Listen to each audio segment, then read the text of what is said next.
Fala pessoal, tudo bem com vocês? Bom, hoje a gente vai dar sequência ao nosso estudo de eletricidade, mais especificamente dentro da parte de eletrodinâmica, né? Nós estamos estudando alguns conceitos há algum tempo aí, em que juntando eles você vai conseguir ter aquela base muito boa para entender os chamados circuitos elétricos. Então, até então, o que foi analisado? Bom, para que possamos entender propriamente a lei de Ohm, ou a primeira lei de Ohm, a gente tem que lembrar desses conceitos aqui, ó. Corrente elétrica. Temos que lembrar o que ocasiona, o que possibilita a existência da corrente elétrica, que é a DDP. Para quem não está lembrando aí, pessoal, ó, símbolozinhos, ó, em minúsculo, DDP é a tensão, é o U, e propriamente o que vimos na última aula, que são as resistências ou os resistores. Para quem não lembra aí, a gente o chama de Rzão, né? Bom, corrente elétrica, como já vimos, é um movimento contrário ao movimento ordenado de elétrons.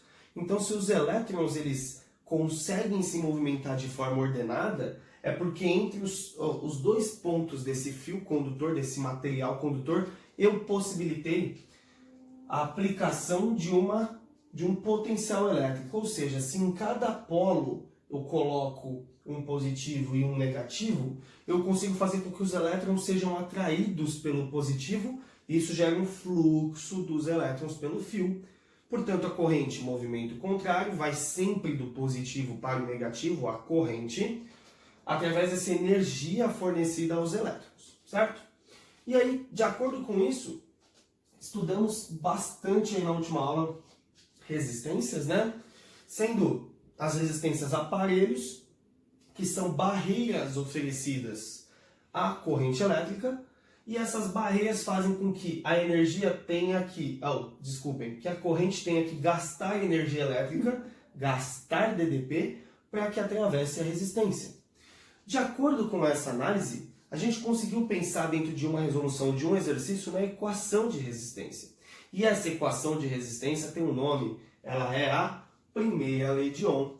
Como a gente analisa essa equação de resistência, pessoal? Veja, prestem bastante atenção, tá? Matematicamente falando, para que a corrente consiga atravessar o resistor, ela tem que ter uma altíssima energia, ela tem que ter recebido muita energia. É igual você lá, correndo, pega uma subida. Para você passar da subida e chegar do outro lado, você precisa gastar energia, precisa queimar caloria, não é? Portanto, é como se a corrente fosse um corredor, um atleta, e o resistor fosse a montanha a ser passada. Se o corredor precisa passar uma montanha muito alta, ele tem que ter muita energia, assim como a corrente. Portanto, se a resistência for muito alta, veja, se a resistência for muito alta, a DDP, que é essa energia fornecida aos elétrons, deve ser muito alta. E a corrente elétrica está aqui embaixo. Portanto, olha só. Resistência elétrica é calculado como? DDP por corrente. Vamos lembrar das unidades de medida? Essa equação aqui, ó, ela é a primeira lei. Primeira lei de Ohm. Primeira lei de Ohm. Quais são as unidades de medida dessas coisinhas aqui, ó? DDP a gente chama como volts. E volts a gente usa o nosso Vzão. Corrente elétrica são os amperes. Lembram? Ampere. Ampere a gente chama de Azão. E por fim, a nossa resistência vai ser dada em ohms. George Simon Ohm foi o cara que estudou essa relação dos resistores com o DDP e corrente elétrica. A gente usa essa letra aqui, ó, o ômega maiúsculo, ó, para representar a unidade de medida de resistor. Agora veja, nós vimos que a função do resistor aí é fazer com que a corrente gaste essa energia elétrica que é útil para a gente, pois existem perdas na forma de calor. Agora, pessoal, para que esta lei seja válida, nós vamos considerar, presta atenção, nós vamos considerar resistores ideais. O que são resistores ideais? São resistores que ao receber a corrente que passa por eles, simplesmente ele não dissipa essa energia elétrica, tudo bem? A corrente gasta a energia elétrica, a DDP, única e exclusivamente ali, sem que haja uma perda na forma de calor.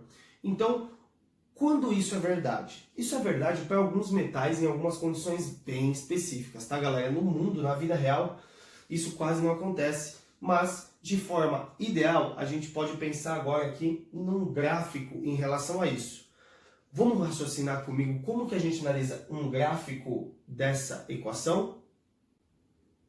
Gráfico UPURI, pessoal. Olha só, o que seria um gráfico UPURI? U é sua DDP e I é sua corrente. Então, o que a gente vai analisar dentro de um gráfico da primeira lei de Ohm é a relação que a DDP tem com a corrente. Quanto maior for a resistência, eu tenho que fornecer muita energia. Só que fornecendo muita energia, eu tenho muita corrente. Então, olha como essa relação se estabelece. A resistência ela não pode mudar porque ela é um aparelho. Então, posso ter um aparelho de 100 ohms, ele é 100 ohms. Posso ter um aparelho de 200, ele é 200. Não vai alternar o valor da resistência para resistores ideais, onde não está tendo perda, como eu comentei anteriormente. Então, essa relação UPUI, ela deve se manter de forma constante, para que a nossa condição seja válida. Agora acompanha comigo. Se a divisão de U por I deve ter um valor de resistência sempre igual, o que a gente pode afirmar? Podemos afirmar que se a DDP aumenta, com certeza a nossa corrente aumenta junto.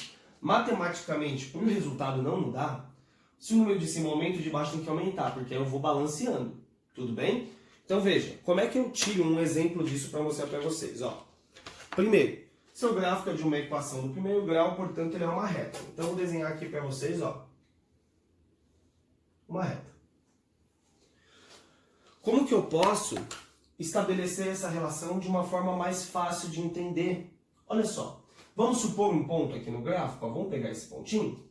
Esse ponto ele vai ter um valor de corrente aqui e também vai ter um valor de DDP ali. Vamos supor que a corrente seja 2 e o U seja 4. Estou dando um exemplo.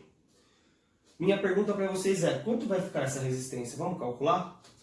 No exemplo número 1, temos aí a resistência igual a quanto? O U é 4 e a corrente no exemplo foi 2. Isso aqui dá 2 ohms.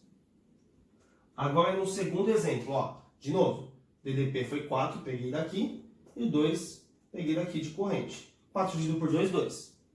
O que significa essa relação ser constante? Significa que, se eu analisar um ponto mais para cima, aqui por exemplo, vamos supor que aqui seja 8, aqui com certeza deve ser 4. Com certeza deve ser 4. Por quê? Calcula a resistência agora.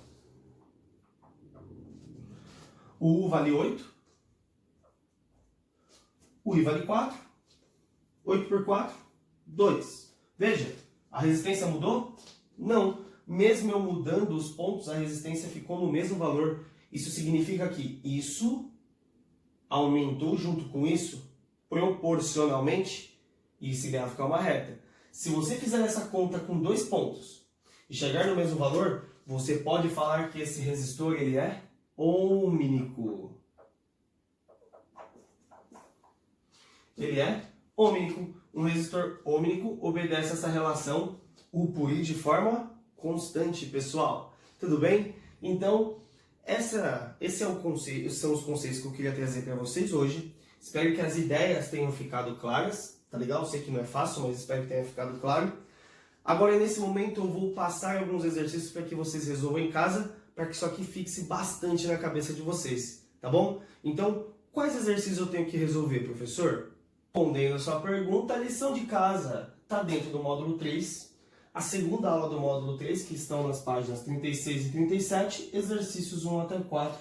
Pessoal, Se você treinar isso daí, você vai ficar craque para poder entender circuitos elétricos. Então, treinem, é importante para vocês, tudo bem? Saibam que eu estou morrendo de saudade de todos. Um beijo!